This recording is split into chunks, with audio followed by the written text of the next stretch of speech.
मौलूद मुक़द्दस हयात अक़दस और फ़ाते अजल खुदावंद यसू अल मसीह के नाम में आपकी सलामती हो।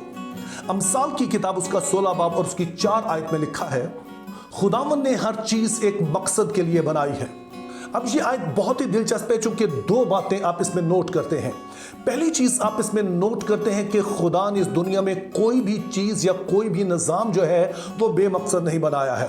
और दूसरी चीज आप नोट करते हैं कि ये मकासद जो है वो इंसान के नहीं है, बल्कि सारे निज़ामों के पीछे, इन सारी चीजों के पीछे खुदा के अपने मकासद हैं, जिनको वो इन सारी चीजों के वसीला से, इन सारे निज़ामों के वसीला से वो अचीव करता है। इन दिनों में हम जो गौर कर रहे हैं वो है मसीही खानदानी जिंदगी। और कल की वीडियो में हमने नोट किया कि अगर हमने खानदानी जिंदगी के बारे में, अज़दवाजी जिंदगी के बारे में कुछ अहम असूल सीखने हैं, तो वो फिर हमें बागे अदन में जो खुदा ने शादी की आदम और हवा की, वहां से सीखना पड़ेंगे।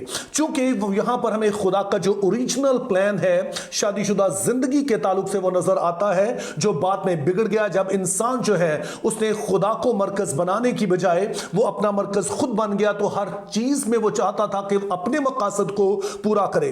लेकिन आपने याद रखना है कि एक ईमानदार शख्स का काम यह होता है कि हर एक चीज में देखे कि खुदा का इसमें क्या मकसद है और खुदा ने क्या असूल कायदे बनाए हैं जिनको अपना कर हम खुदा का मकसद पूरा कर सकते हैं। और अब अगर हम शादीशुदा जिंदगी की भी बात करें तो हमने पहली चीज ये जहन में रखनी है कि जब खुदा ने यह निजाम बनाया तो इसके पीछे खुदा का अपना मकसद है।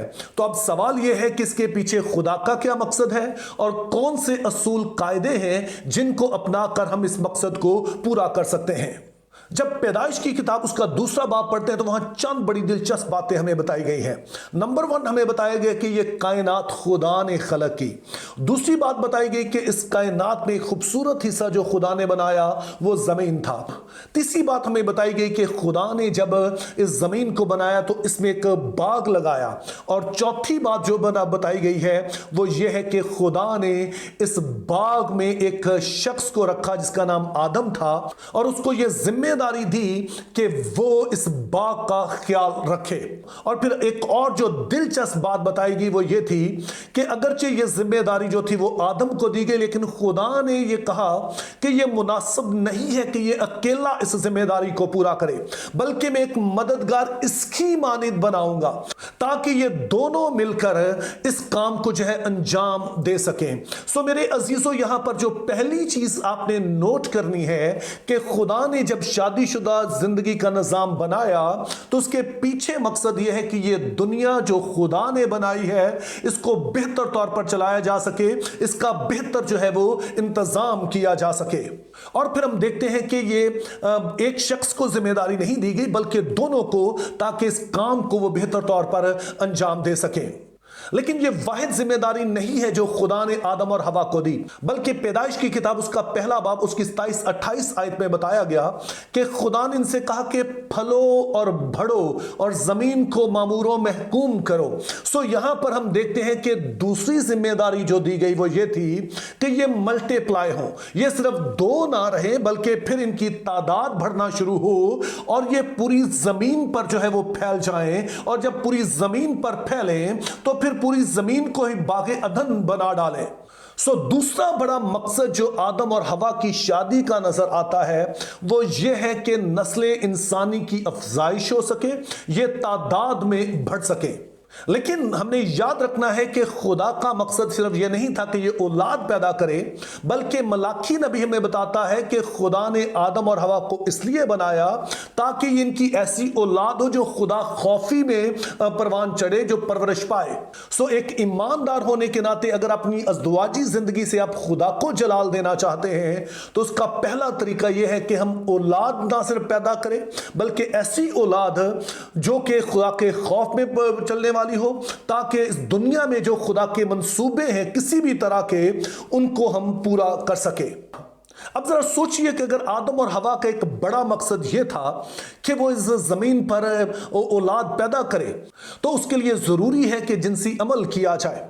अब जिनसी अमल मुमकिन नहीं है अगर जिनसी ख्वाहिश ना हो। इस तरह से हम समझते हैं कि खुदा ने जब आदम और हवा को बनाया तो उनके अंदर ये इस ख्वाहिश को रखा और इस ख्वाहिश के साथ उनको पैदा किया। अब चाहे कोई औलाद पैदा करना चाहे या ना करना चाहे, ये ख्वाहिश बहरहाल मौजूद होती है और इसी ख्वाहिश की वजह से फिर जो है वो औलाद पैदा होती है। तो अब शादी का फिर हमें दूसरा मकसद जो है वो नजर आता है और वो ये है कि खुदा ने ये ख्वाहिश जो हमारे अंदर रखी है, आम इंसानों के अंदर रखी है, जो नॉर्मल इंसान उनके अंदर रखी है, तो उसकी फिर तस्कीन भी हो सके। और फिर बाइबल मुकद्दस हमें बताती है कि खुदा ने सिर्फ एक ही औरत को बनाया, एक मर्द को बनाया, ताकि ये जिनसी अमल जो है सिर्फ इन दोनों के दरमियान हो। इसीलिए मेरे अजीजों, जब मसीही निकाह होता है तो वहां पर जो मकासद बताए जाते हैं शादी के, उसमें दूसरा मकसद यही बताया जाता है कि हमारे उन जज्बों की, जबिलतों की जो है वो तकदीस हो सके। तकदीस का मतलब होता है कि इनको एक खास शख्स के लिए मखसूस कर दिया जाए, अलग कर दिया जाए।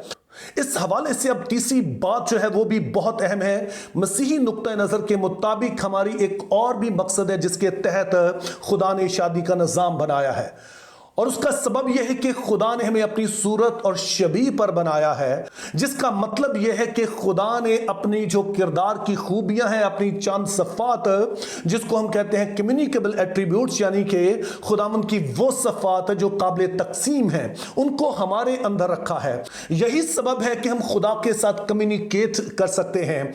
अब आपने इसके हवाले से 3 बातें जो है वो याद रखनी है। नंबर 1, जो बाइबल का खुदा है उसकी जात में कसरत पाई जाती है। वो एक खुदा है, लेकिन हम जानते हैं कि वो बाप और बेटा और रूहुल कुद्स है, जो वो सदा से है। शुरू से हम जानते हैं कि खुदा की जात के अपने अंदर एक रफाकत पाई जाती है, और चूंकि हम खुदा की शबीह पर बनाए गए हैं, इसीलिए हमारे अंदर ये ख्वाहिश है कि हमारी भी रफाकत हो। और इसीलिए खुदा ने कहा आदम का अकेला रहना अच्छा नहीं है, बल्कि यह बात उसके लिए जरूरी है, उसकी एक जरूरत है कि वो एक रफाकत रखे, कोई ऐसा जो उसकी मानिंद हो।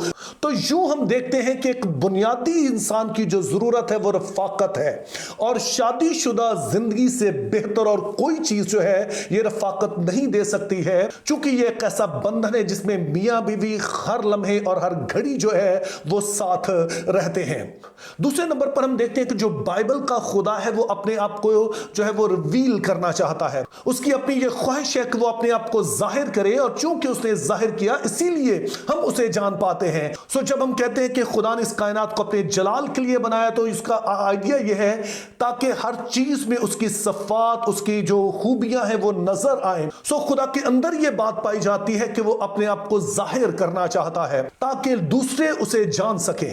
और अब यह ख्वाहिश हमारे अंदर भी पाई जाती है। हम चाहते हैं कि कोई ऐसा हो जो कि हमें बहुत बेहतर से जानता हो, और ये वो हमारे अंदर ख्वाहिश है जो शादीशुदा जिंदगी में जो है वो पूरी होती है। और इसमें हैरानगी की बात नहीं है कि जब शादीशुदा जिंदगी का आगाज होता है तो बहुत ज्यादा आपस में इंटरेक्शन होता है, जिसमें हम एक दूसरे को जानना चाहते हैं, जो आहिस्ता आहिस्ता सैडली खत्म होता चला जाता है।